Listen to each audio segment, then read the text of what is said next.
कि कहीं समनवा ले ले बाबार बार हो। लागता कि कहीं समनवा ले ले बाबार बार हो। ए भतार एक बार ले ले यार हो। गलती हो गइल रहनी जब कुंवार हो। ए भतार एक बार ले ले यार हो।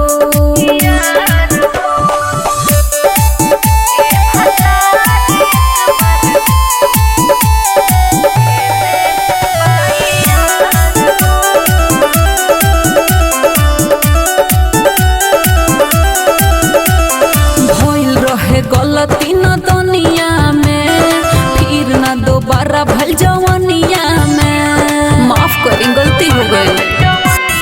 हाँ हाँ भइल रहे गलती न दुनिया में फिर न दोबारा भल जवानिया में। लागता कि खेला पूरा खेलले बारू। कएगो जिला के तू तो हेलले बारू।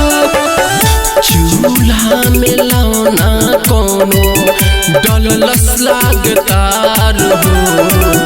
चूल्हा में लौना कोनो डललस लागतार हो। ए भतार एक बार ले ले यार हो।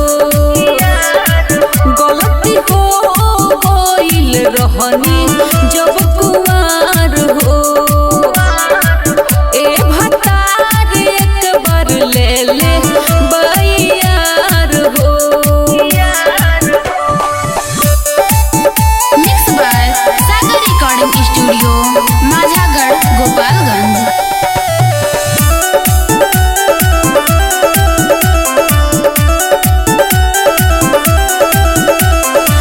जिया पे टाइम जॉनी बेस्ट कीजिए।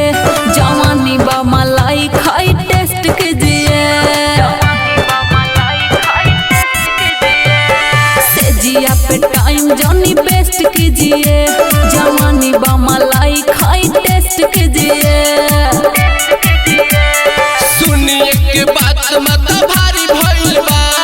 छोटा ही में तोहर चौथारी भइल बा।